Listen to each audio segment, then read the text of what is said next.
Welcome back to Five on the Floor. I am your host, Greg Sylvander. With me for this episode is Alex Toledo, no Ethan Skolnick. We are going to react to the Heat loss up in Brooklyn, the second of the two games up there. They're doing these weird sets where you play two games in one city. They lose 98-85. The score is not indicative of how competitive the game was for a large stretch, but the Heat ultimately ran out of gas at the end. And I think at one point it was 15-0. I saw one of the runs, and I don't know how it ended. But we know that they were outscored 28-14 in the fourth quarter and ultimately just could not muster up enough offense. They were undermanned. But I think there's still positives to take from this. Moral victories are about to go out the window at 6-10. You're almost at the point where I think the moral victory stuff's going to have to get shelved. But Jimmy's going to be back soon. Avery will be back soon. Tyler Hero will be back soon. You're back home. So I think there's lots of things to look at going forward. But Alex, immediate reactions to the game tonight. Well, my immediate reaction is it was really competitive. I really loved their effort throughout the game, right up until, kind of the fourth quarter and mostly the end of that fourth quarter, where I just think they had a lot of lapses and just a lot of mistakes all at once, just racking up. And all of a sudden, they're down 15 or whatever after kind of being up for most of the game. Or at the very worst, if they did go down, it was by a couple of points. I think the Nets' biggest lead at the beginning of the fourth quarter had been 3 points in that game. So the Heat had done a great job controlling the game, keeping it at bay, and playing defense, which has been kind of an inconsistent thing for them, especially, with Jimmy and Avery out. They're just constantly putting out lineups with 3 or 4 bad defenders, or 3 or 4 subpar defenders, I should say.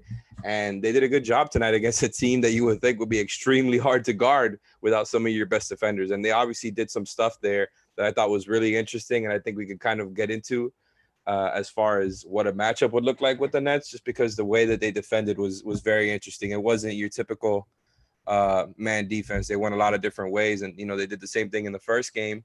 And so I'm interested in that as well. But to me, I pretty much loved everything we saw. I think they ran out of gas, and there was just too many lapses at the end. I would love to see these two teams match up healthy. Yeah, no, that's it right there. I left the 2-game set despite having 2 losses, not scared of Brooklyn, feeling actually quietly confident if you factor in having everybody available, and also with the heightened awareness and shortened rotations that come with playoff time.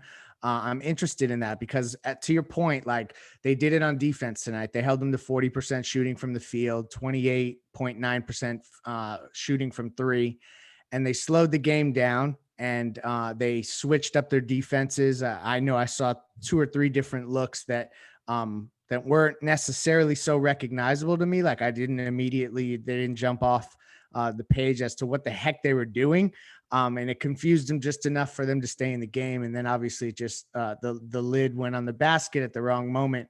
But yeah, let's chop up what we saw tonight. And then I do want to kind of get into what this would look like as a matchup going forward. I mean, Bam Adebayo, let's start there, because we just watched 2 games in a row where Kevin Durant, Kyrie Irving, James Harden are all on the floor, and Bam Adebayo was the best player on the basketball court. So that takeaway in itself is ridiculous. Probably more impactful and valuable than maybe even splitting this series would have been. Yeah, no, it's ridiculous what that take there, and it's really not a crazy one. And look, any other casual fan that's not a Heat fan listening to this, we'll just say it's a regular season game. Durant, Harden, Kyrie are not getting up for this, and that can be reflected in the way they kind of play. They move the ball around a lot, which is great for them. That's what you would hope for if you're a Nets fan. But just kind of I know what these guys look like in the playoffs, and look, that's not a good thing for Harden, but I know what these guys look like as far as the effort and it wasn't there. But it's true what you're saying. Bam is just, he's checked off all the boxes, right? I think all the boxes on impact affecting a game on both ends of the floor, he's checked them all off. And now the final one that we've been talking about for the past year or so, it's just, it's happening. It's happening before our eyes. He's taking all the jumpers that everybody wanted him to take. And look, my preference has always been, I would like him to mix in some more drives with the jumpers because I think he really likes that jumper. I think he really wants to be Kevin Yeah, Garnett. now he's really fallen in love with it, right? Yeah, yeah, and I don't hate it. And like he went 10 for 19 tonight. I love the confidence that he has with it. I think eventually he's going to start mixing in the drives more when guys start playing up on him a little bit. But I love what we're seeing from Bam. Like if he can do this for you, I'm not saying he's going to be able to do it against every team. Like you got DeAndre Jordan dropping back so low, where it's like that he knows he's going to have the jumper there for him. But if he can start scoring on command that way, but just in general, That's huge. that is a huge thing to happen for the Heat, especially for their playoff chances. And honestly, if that's a real thing, like they might have a better shot than last year. Obviously, the Brooklyn thing kind of changes things, and I think we all know that they're a move or two off, maybe from having an optimal roster. But the Bam thing that changes things for you, man. I mean, you talk about Bam with offense like on demand. They subbed him in at the end of that quarter to get him that look where he essentially was fading out of bounds to bank in a 3-point shot. And I think it really spoke to that Spoelstra could tell that Bam was feeling himself and that he's like in a groove, and the shot was falling and the touch was there. And you're right. Like the more that becomes a reality that can be translated game over game over game, it's going to make for an interesting pecking order between him and Jimmy, but also just to supplement the things like we saw Jimmy have to just put the team on his back offensively. And Bam, obviously, when you see Bam now, he wasn't 100% in that final series. And if you had this kind of Bam Adebayo alongside Jimmy Butler in that series, it's a totally different ball game. So I walk away from this feeling pretty good, despite the fact that obviously you never want to lose, what have they lost now? I think it's been 6 out of 8. So that's not good. 3 or 4, Yeah. I think. And I do want to highlight some of the low points before we kind of get into a couple other things I want to throw at you, and we'll get into the Brooklyn Miami playoff stuff too. Duncan Robinson just had an off night, like 1 of 10 from the field, 1 of 10 from 3, like all the So shots were weird. from there. He couldn't hit him. He kept trying. Those nights are going to come. I kind of just chalk that up to it is what Yeah. it is. That wide open when he misses, when you knew, like, oh, it's Yeah, where you just kind of that thought night. about it. It's like, just let it fly, man. That was definitely Kelly Olynyk, KZ Okpala. They neither one of them were necessarily that effective. I think there were moments where you thought they could turn a corner, but it obviously didn't materialize. And Kendrick Nunn, despite having 11 points, he had the most frustrating 5 of 17, 1 of 8 from 3 game. I know they needed offense, so he was probably going to force things here or there, but it was particularly frustrating to watch. There was a lot of kind of just empty possessions, I felt like. And I know that was something that's frustrated you. You talked about it before we started the show, Alex. Yeah, that might have been a little bit of an understatement. Like watching Kendrick Nunn this game, and look, I thought he looked pretty damn good those past few games, just like everybody else did. He looked like the Kendrick Nunn from last season, but I was always skeptical that he was going to be able to sustain it, man. I'm just not that high on his game. Like I just think his game is very up and down because there's not a lot of I don't know what's the way to put this. Like there's not a lot of thought that goes into his game. I feel like there's a lot of the mental stuff with him is confidence or no confidence, right? And of course, you want him to be confident. He's a shot maker. That's what got him, second place in Rookie of the Year voting. You want him to be a shot maker for them when he is on the floor, when he is playing. So I don't mind him being confident. The problem is a lot of times when he's out there, if he's, if he's not out there next to Gordon and Bam, like if he has to be the initiator, like, oh boy, it's gonna get ugly quick. It's gonna get ugly quick. Like I think he's gotten a little better this season. Kind of handling the ball and pick and roll, but even still, he's so limited as a playmaker, so limited as a defender. And I know he's trying, he's active. It's good. I like seeing that, but I don't like seeing the extended Kendrick Nunn experience. Like I'm excited for Jimmy and Avery to be back. Right. Yeah, get all the guards back. Even Jimmy, you kind of consider him one of those guys that would fill that role of if anyone's going to pound the rock and take a jump shot, like or try to get to the basket and kind of flail at it. Let it be Jimmy, not Kendrick Nunn. Yeah, the And decision hopefully, making with Nunn is once just. what were you Sorry, gonna what say? did you say? No, go ahead. I mean, the decision making with Nunn just like it leaves a lot to be desired, man. It really does. No, On that both ends of the court. Like there was especially like those last few minutes. It definitely wasn't all on him. The whole team kind of collapsed on itself. They couldn't find any type of offense, and their actions would die, and then that was it, right? Like they were all just kind of looking at each other, trying to see who was open or who can create an opening somehow. And it wasn't all on Kendrick Nunn. But my God, did he have like several lapses in a row, like on several possessions, and it was just tough to watch.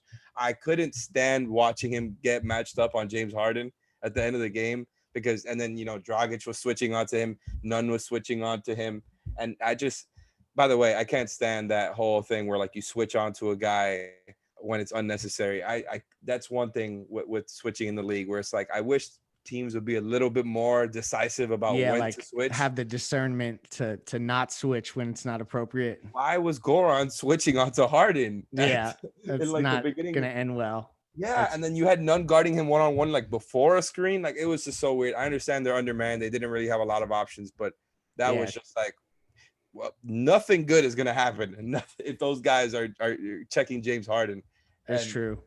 but And yeah, but Gorn was good offensively. I mean, like he yeah, he essentially was the only guy that kind of showed up with Bam. And there's a part of me as I look through and um I was checking Gorn's averages. He's averaging 26 minutes a game. That would actually be the lowest minutes he's ever averaged since he arrived in Miami. So they are managing him to some degree. I think that's something that's gotten a little overlooked. He's also shooting 47% from the field. I didn't realize that. That's 3 percentage points higher than he was last year. So like we're getting the best of Gorn. Hopefully that's not gonna be something that's time sensitive and kind of teeters out as the season goes by, because he was a real bright spot again. We just keep saying that over and over again. uh yeah. I feel good about Goran, man. I really do. I mean, he's probably the outside of the Goran. I mean, the Bam Duncan dribble handoff.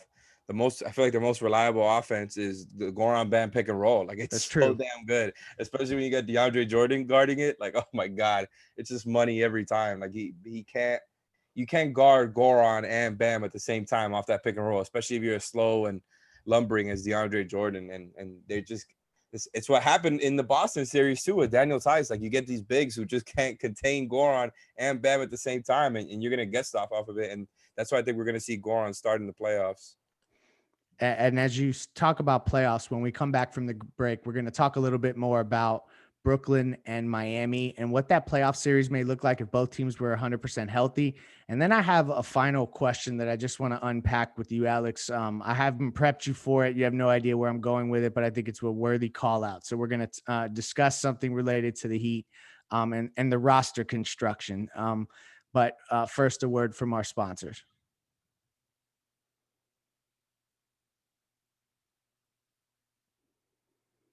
Welcome back. So Greg Sylvander here. Alex Toledo is with me. We're going to pick back up right where we left off related to Brooklyn and Miami. I want to talk about a playoff series related to those two teams. Alex, because you alluded to it early in this conversation. And I think like when you leave a 2-game series like that with a team that everybody is crowned as the juggernaut of the East, that is immediately where Heat fans go, because we think that this regular season is kind of like warm up time, and ultimately seeding and stuff like that is maybe won't be as crucial, and playoffs is what matters, right? So what would a playoff series look like? And I would imagine you would have Jimmy and Tyler back in the starting lineup. I don't know the other implications from the rotations perspective, but I'd imagine Avery Bradley will be highly involved in that series. Yep. I'm interested because you are actually, even though you won't ever admit it, but I'll get you to eventually, you're more savvy than I with the X's and O's stuff, undoubtedly. Like, Nah. what do you think from a matchup perspective? Like, how do you see, would there be lots of cross matches? Do you see Bam on KD? Who does Jimmy go with James Harden and then Avery Bradley on Kyrie? Is that like, am I connecting the dots that easy? I think honestly, that's probably the best way to do it, especially as a closing thing. Like I would love to see Avery Bradley start versus the Nets in the playoff series. I really would. And you know me, like I've been for starting Tyler with Duncan and with Jimmy and with Bam, and seeing those four, trying to see if they can play together. Since last year, I've been clamoring for these minutes. So it's not about Tyler, but I think in that situation, me as somebody who is absolutely not qualified to make these decisions, I would bench Tyler for Avery Bradley. Like I think that situation just becomes so much easier to deal with when you've got Avery checking Kyrie, you've got Jimmy on Harden, and you've got Bam on KD. And another thing you could do maybe is you seed the matchup to Kyrie if you really want to start It's a good Tyler point. there. But I mean, Or maybe good luck. Kyrie can't guard Tyler. You know what I Yeah, mean? Like, there you go. There you go. That's true. But and maybe you see that matchup and bring Andre in so you don't put Bam to guard KD the whole time. Andre maybe takes him on for half the game, most of the game, and they're going to be switching regardless. So Bam will take on KD off a switch or at the end of a possession. But I could see things like that happening. And as far as the defensive scheme, like I'm interested in seeing more of what we saw tonight. I think like we saw a lot of different coverages, but there was one where a lot of times we would see guys, Heat defenders helping off of the corners, and kind of in order to stop some of the stars. I think you saw Harden get trapped a whole lot, where like he would get the ball and it will be somebody who can't guard him on him, and then all of a sudden you see the second guy help.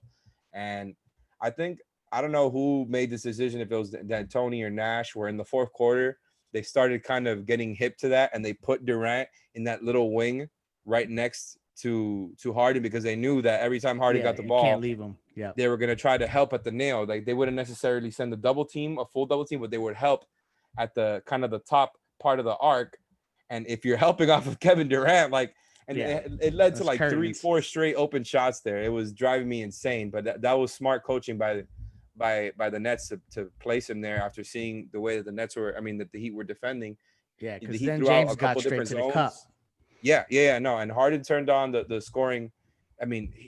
When he turns it on, he could just get to that step back or get to the cup, depending on how the guy is defending him, pretty much anytime he wants. So it's a real problem. I think I would love to have Jimmy there just because he's so strong. He could absorb the contact that Harden gives him when he tries to go to the rim. He can contest the step back as well as you can, and that's why I think I still will go with Avery starting. I really would. Like I would love to see. That's a bold take. That is a bold take. I don't know that Spo would do that. I think Hero has kind of like been ushered into that starting spot, but I understand the inspiration behind what you're saying, because and we're talking about Hero too, and like I just said like a minute ago that I think Goran is going to start in the playoffs. So yeah, so that's true. It's like, who does sit finally? I mean, Duncan Robinson. I don't know. I mean, I was like, I'm clamoring to bench Tyler. I'm really not even trying to do that. It's just I think Spo knows how comfortable he is with that Goran pick and roll, and it took him to another level when he started last year. Maybe he won't be the same guy because without the 3 months rest that they got before the bubble, but that's why I said like I think the Nets are not unbeatable. I'm still afraid of them because of how hard it is to guard them, especially in a 7-game series. I just think you have to be giving 100% effort on defense all the time. Yeah. You got to be on a string. And this team, obviously, we haven't seen them healthy yet. We haven't seen that yet. We haven't seen a consistent stretch of great defense from them. We saw some great defense tonight, really. So I'm proud of that. So I think it'll be a really interesting matchup. So how are you feeling about it right now?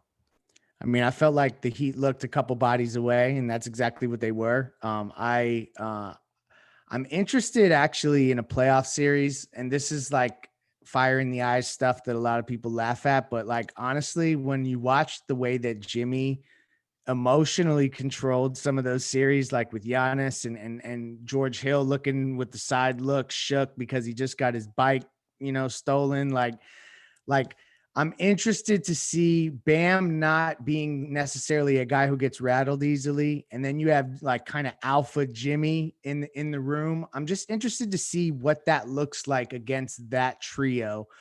Because, that's a lot of egos and a lot of, they've came up huge in big moments. So I'm interested to see that kind of chess match of those guys going at it competitively.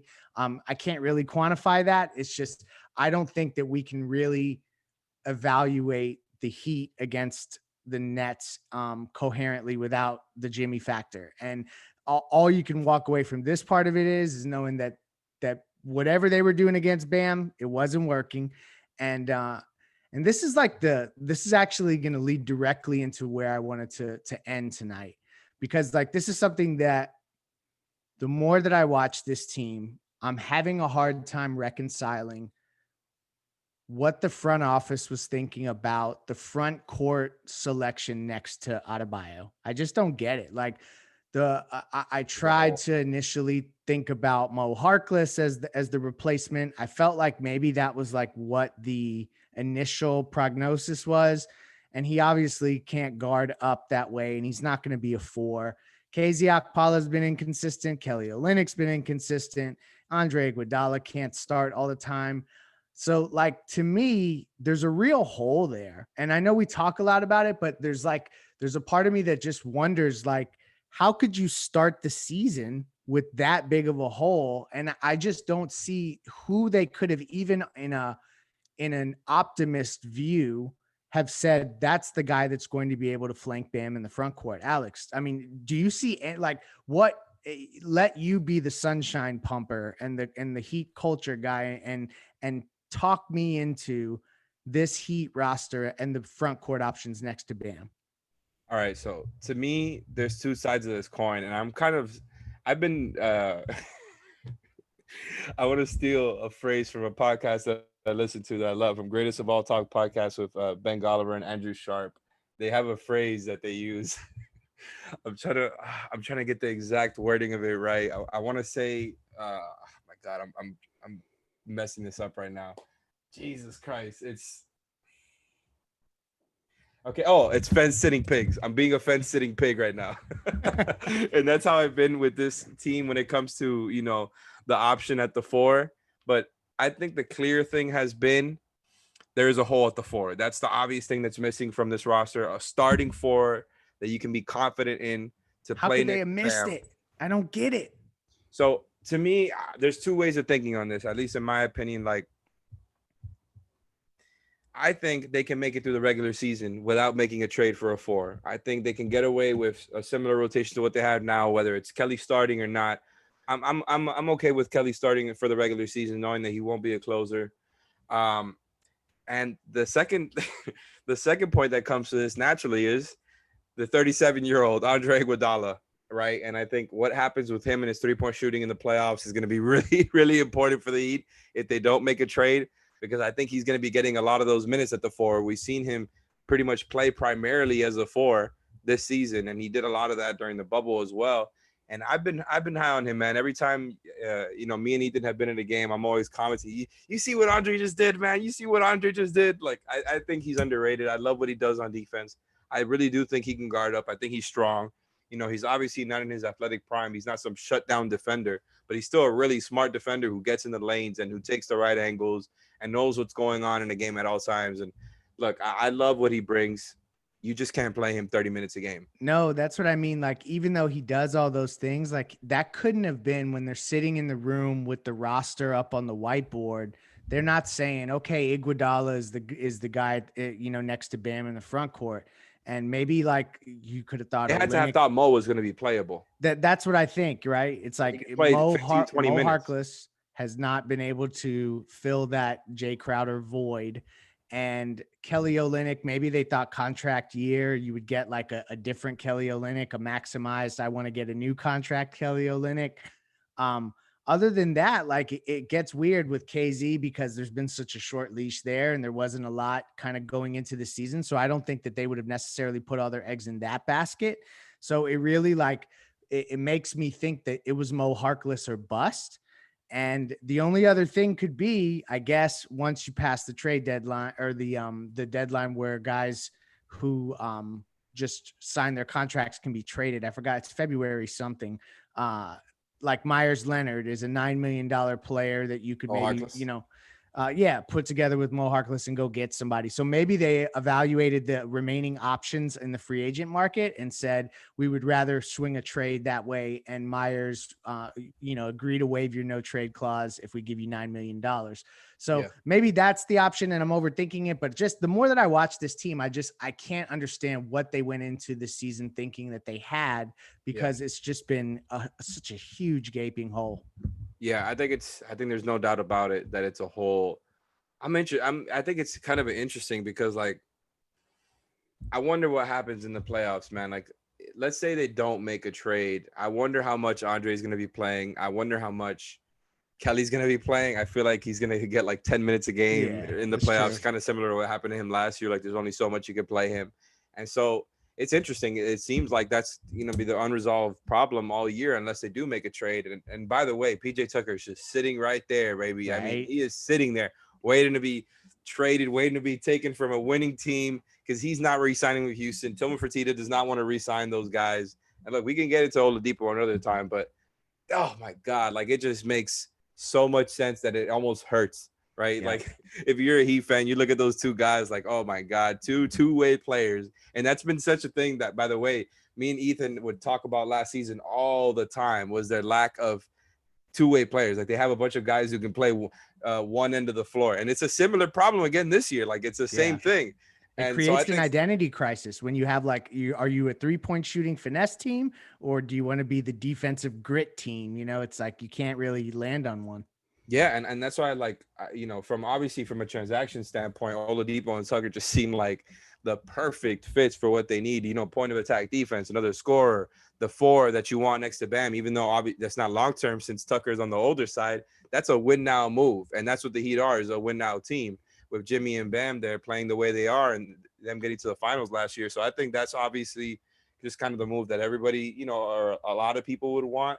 But I'm interested to see what happens with the four, man, because like they were really at their best when they were switching last year. And I think that's kind of what makes Bam even more special is when he's switching more than dropping, even though I'm good with him dropping. But when they're switching against some of these teams with, multiple superstar talents, like, the superstar perimeter talents, like the Nets, like the Celtics, or Yeah. a bigger team with the Bucks, like you're going to need versatile guys on defense. And so this is the final point that I wanted to make about the team, how it is now. I believe that last year's team was quote unquote better, more all around because they had Crowder there. It was a very nice, they could always throw a nice group of guys to close out a game that you feel pretty confident about. But they have more good defensive players on this team than they did last year. And I feel confident about that just because they can throw, if there's a guard giving them a problem, you could throw Avery Bradley on him and he still got it, man. Like what I've seen from him, he could still really move around on the floor and guard guys. Now when Bam comes off the floor, you've got somebody in the interior with Precious who, he's not a defensive player of the year. He's a rookie. He's not perfect, but he really helps on that interior defense. That was a problem for them last year. They obviously downgraded at the four, but if you're just talking about straight volume of guys who can defend, they have more. They still have Iguodala. They added KZ. I mean, KZ is playing now, and they added Mo Harkless. So I think, like, obviously, KZ and Harkless aren't doing it there. Those aren't guys that you can rely on. But I think that was kind of the blueprint. It's like, okay, we'll figure out a mesh. We'll figure out the right combination of these guys. Yeah. It's like they I thought just someone think, was going to pop. yeah, I think they're still waiting on that. And look, KZ has been inconsistent, but I'm glad we got a good amount of him tonight. I think that's good for his confidence. I like what we see from him on defense, man. Like he's not Justice Winslow. He's not this elite, amazing defender right up from the start. But look, he is long. He is really putting effort on defense there. He still gets caught on screen and stuff like that, rookie, sophomore mistakes. But I like it, man. Like I think he should. I'm still in the camp that he should be getting 10, 15 minutes a game at that 3 or 4 spot and just see if you can grow him into that if you're not going to trade him.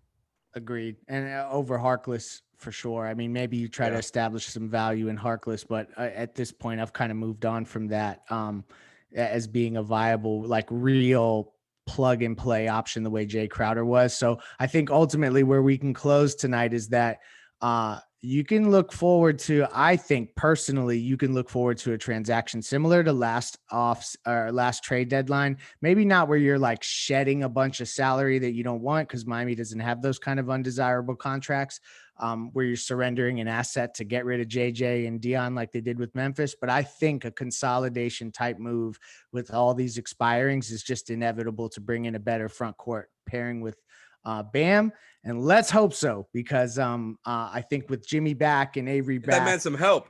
Yeah, get that man some help because he has no ceiling, and we need the guys around him to have a little bit higher ceilings as well. Anyway, thank you for joining us. We'll be back for the rest of the week as the Heat play pregame, postgame shows on YouTube. Subscribe to us there, and have a great night.